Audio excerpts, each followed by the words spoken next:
I am honored to address you on the occasion of the Care for Creation Ecumenical Service. I wish I was with you in person at the Chapel in the Sky of the Roman Catholic Diocese of Orange, California, but we are together nonetheless in contemplation and in reflection. You may be aware that 34 years ago, the Ecumenical Patriarchate established September 1st as a day of prayer for the preservation of the natural environment. Then Patriarch Demetrius observed in 1989 that while humanity had traditionally prayed for protection from natural disaster, it was time that we repented for the devastation humanity wreaked on the natural environment. Since that time, this annual season of celebration has been embraced on a pan-Orthodox level in 1992, by the Conference of European Churches in 1997, and by the World Council of Churches just after the year 2000, as well as in 2015 by Pope Francis for the Roman Catholic Church, and in 2017 by Archbishop Welby for the Anglican Communion. These three world leaders, Bartholomew of Constantinople, Francis of Rome, and Justin of Canterbury, issued a groundbreaking appeal for creation care in September 2021. And what was striking about this historic joint statement was that it was a collaborative effort between their churches. So perhaps here is where I might begin this evening, on the ecumenical perspective of our response to the ecological crisis. Because the power of ecumenical dialogue lies in opening up beyond ourselves, beyond our interests, and beyond our persuasions. It is learning to speak the language of compassion, learning to give priority to selfless service and to self-sacrifice. In this respect, creation care has a vital ecumenical dimension, inasmuch as it brings us, divided, insulated Christians in an otherwise fragmented and partisan world, before a critical task that we are called to face together for the sake of future generations. This is surely part and parcel of the deeper connection between religion and environment.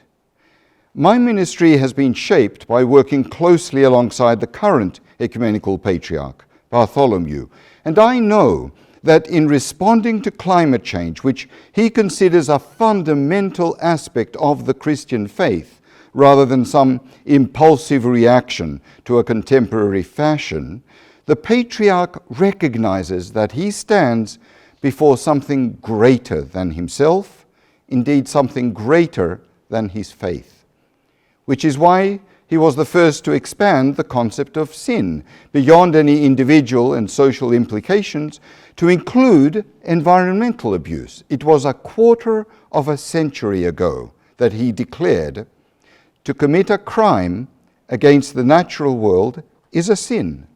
For human beings to cause species to become extinct or destroy the biological diversity of God's creation, to degrade the integrity of the earth by causing climate change, to strip the earth of its natural forests or destroy its wetlands, to contaminate the earth's waters, its land, its air, its life. All of these are sins. He said that in 1997 in Santa Barbara, California. Now, the truth is, when we normally think of original sin or the fall of Adam in the creation narrative, we conveniently forget our connection to the earth. This may be a natural reaction. It may also be a sign of arrogance. But we do, it's true, overemphasize our creation in the image of God and tend to overlook our creation from the dust of the ground. Most of us are even unaware that we humans did not get a day to ourselves in the book of Genesis, that we shared that sixth day with the creeping things of the earth, all those things we would never want in our bed at night. But if our heavenliness does not overshadow our earthliness, then it behooves us to reclaim solidarity with the earth and all living creatures. In fact, pressing the Genesis account further, we might ask ourselves whether we too can repeat that all is good.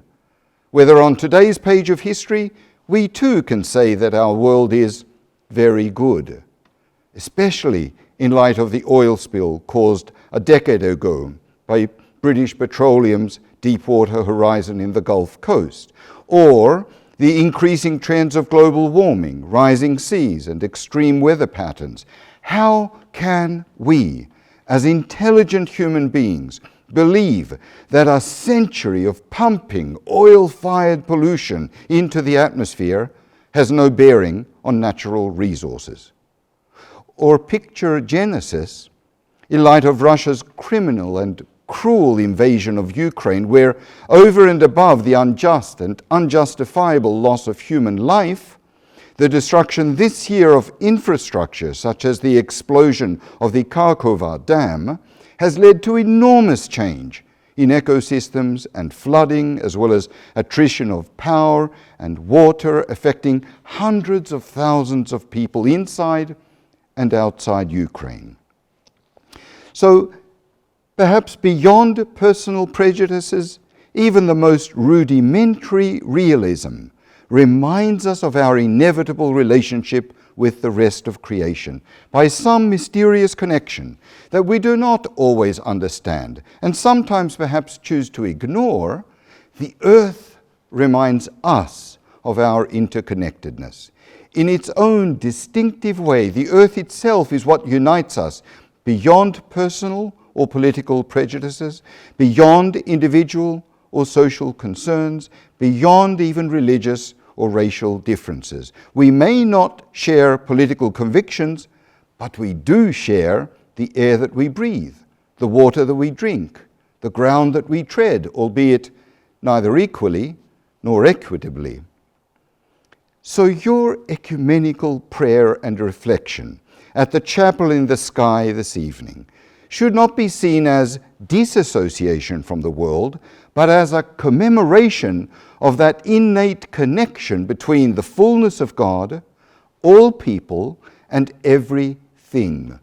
It is a celebration of universal fellowship, of truly ecumenical communion. It is only when we enter this interdependence of all persons and all things, what in the 7th century Maximus the Confessor described as a cosmic liturgy, that we can begin gradually to realize and resolve issues of ecology.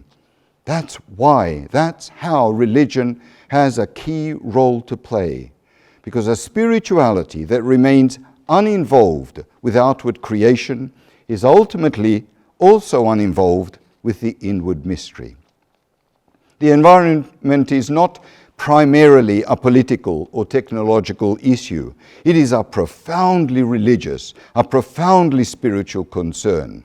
You see, we call this crisis ecological, which is fair insofar as its results are manifest on the earth and its resources, but the crisis is not first of all about ecology. It's about us. It is a crisis about the way we imagine our world. In Orthodox jargon, I would describe that as a discussion about icons. We are treating our planet in an inhumane, God-forsaken manner because we perceive it in this way. Before we can effectively deal with environmental issues, we must change our world image, our worldview.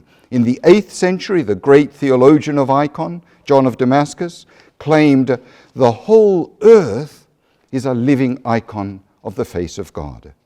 So we are less than human without God, less than human without each other, but also less than human without creation. In the early 20th century, Dostoevsky embraced the same truth in his Brothers Karamazov. Love all of God's creation, he wrote, the whole of it, every grain of sand. If you love everything, you will perceive the divine mystery in things. Even the implication of the classic Orthodox teaching about deification, theosis, invariably includes the restored freedom both to give to the rest of the creation what God intends to give and to receive what God intends us to receive. That is, to be in a condition of life-giving mutuality. It's a promise for the whole of creation because it restores humanity to its place within this Catholic interdependence, whereby we recognize not only our obligation to be sustained in life by the rest of the material world, but also our vocation to sustain the life of the universal oikos that we inhabit. And so I would humbly suggest that the way forward is not so much discovering alternative solutions as it is discerning fundamental connections. Put briefly and bluntly, relearning the art of sacrifice and sharing, of generosity and gratitude. And here, I think, lies the heart of the problem. For we are reprehensively apathetic, in fact, violently averse to any call to adopt more moderate, more modest lives. The challenge is, how do I live in such a way that promotes harmony, not division? How can I break down barriers? How can I perceive connections between myself, God, and the world? To paraphrase another Orthodox mystic, if you don't love trees, you don't love people. And if you don't love people, you don't love God. So how can I see these connections more distinctly? How can I restore that original vision of the world? How can I reclaim a sense of that initial wonder of seeing all things in God and God in all things? It's all about perceiving those intimate, inseparable connections. For instance, between environmental issues and social issues, war and peace, human rights and property. The way we treat the earth reflects the way we treat people, especially the poor. And in ecumenical circles, that has aptly been labeled eco-justice. So here are some connections that we have to comprehend and communicate. First of all, there are profound connections between our faith, our liturgy, and our life. Drawing connections between the sacraments and nature may have appeared natural for previous generations, but today we have separated the sacraments from the material world. We have to remember that at the heart of our commitment to creation care lies the conviction that the world itself is a sacrament, to be received in thanks, transformed through labor, and returned with glory. In the 4th century, Basil of Caesarea claimed that the slightest detail of a stone bears the mark of the Creator. It is the same, he says, with an ant, and with the tiniest hollow shaft of the bee's sting. And in the last century, Nikos Kazantzakis, whose work was preposterously banned by the Vatican and the Orthodox Church in an ecumenical shamelessness, believed that everything is an egg. Within it lies the seed of God, restlessly, sleeplessly active. To save something is to liberate God within it. The seeds are calling out from inside the earth, and God is calling out from inside the seeds. Set God free, he says. Second, there are existential connections between our church communities, between Christianity and other world faiths, between ourselves and all other people. While people often think of ecology as leaves and bees, or sun and soil, it's not just that. It's about the entire social nexus around them. So whenever we narrow life, even religious life, or political life, or social life, to ourselves and our own interests, to our concerns and our desires, we are ultimately neglecting our vocation to reconcile and transform all of creation. Our relationship with the physical reality determines our relationship with metaphysical truth. The way we handle the earth is reflected in the way we pray to God. Third, there are integral connections between this world and the next. On the one hand, between previous, present, and future generations. One of the lessons we have learned from the COVID pandemic, apart from the fact that there are so many crazy people in the world, and perhaps the fact that so many of them are also in our pews, is that no one is saved unless everyone is saved. We have an obligation to leave behind a balanced, if not better, world for our children. And on the other hand, also between this age and the kingdom, what theologians call eschatology. Sadly, in conventional, especially conservative circles, eschatology or apocalypse sometimes signals the license to discard, even destroy nature in the light of a final resurrection. But nothing could be further from the proper Christian worldview, where the other world is never disconnected from this world. In Orthodox theology, the original parable of creation is only properly understood through the lens of the final revelation. Eschatology is not the last, often boring chapter of some treatise on systematic theology. It is not the last things that come after the present things. Eschatology is about the lastingness, the lastness of everything. It is the now that's celebrated in liturgy. Again, the way we treat this life determines what we believe about the next life. The way we profess heaven defines how we perceive the earth. Fourthly, there are underlying connections between ecology and economy, and between economy and ethics, and between ethics and choices, and between choices and their impact on others. Climate change can only be reversed or resolved when we address the moral causes of the ecological crisis. Otherwise, we are only dealing with symptoms. The root of the problem lies in the paradigms that impel us to pursue particular lifestyles. Remember, climate change is not simply the result of poor judgment or corrupt policy. It is also largely a result of oblivious success and mindless development. You may be aware of the classic article entitled "The Historical Roots of Our Ecological Crisis" by medieval historian Lynn White Jr. He describes why the implications of Christianity for the conquest of nature would emerge more easily in the Western atmosphere. Because, as he notes, the Western saint acts, the Greek saint contemplates. You see, often we are convinced that solving the ecological crisis is a matter of acting differently, maybe more sustainably.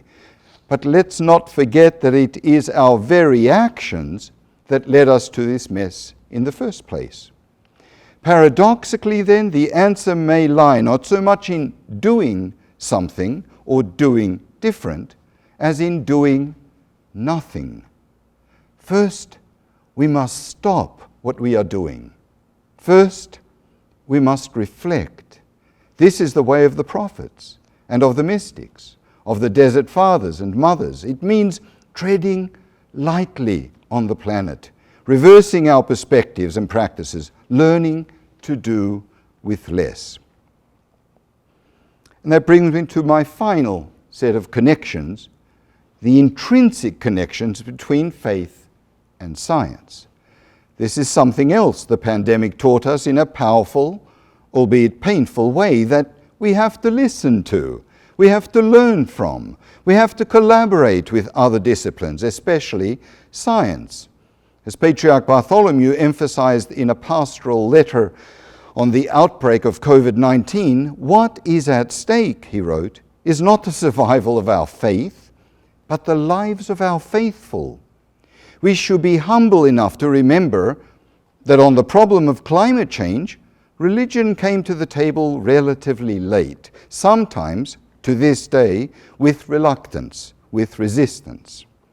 But the Greek word for crisis implies judgment, because we will be judged by our response to critical moments that change and shape our lives, whether COVID-19 or climate change. Just as we cannot play God and should not play politics with climate change, the health of our planet, we cannot play God and should not play politics with science, the health of its people.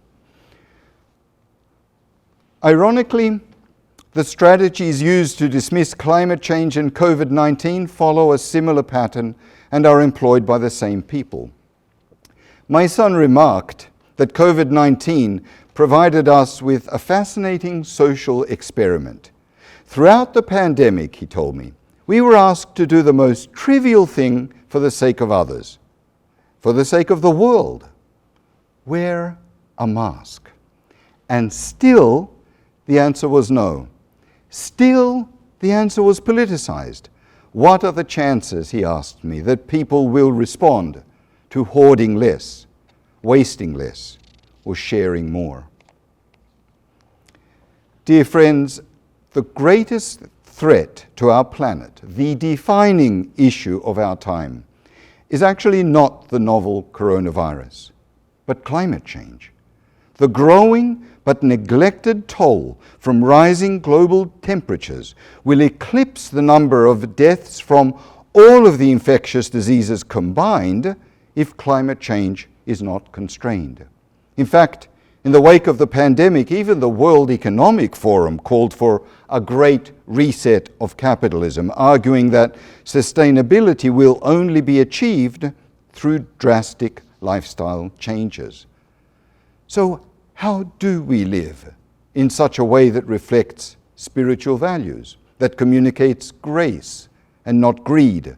Because if we don't, then a significant patch of the Gulf Coast will have been lost in my lifetime in vain. But if we do, believe me, we will be able to hear the ocean groan and notice the grass grow and feel the butterfly's heart beat. Then we will see the earth as God saw it on that sixth day of creation, when it was good, indeed very good. That's the ecumenical imperative of creation care, advanced already in the 4th century by St. Gregory the Theologian in his poem Prayer to the Creator of Creation. And it's with his words that I close. O Lord, from the time that you created all things that can be spoken of, all things look to you. All things cry out about you. All things honor you. For there is only one longing, one yearning, and one groaning that all people and all things have for you.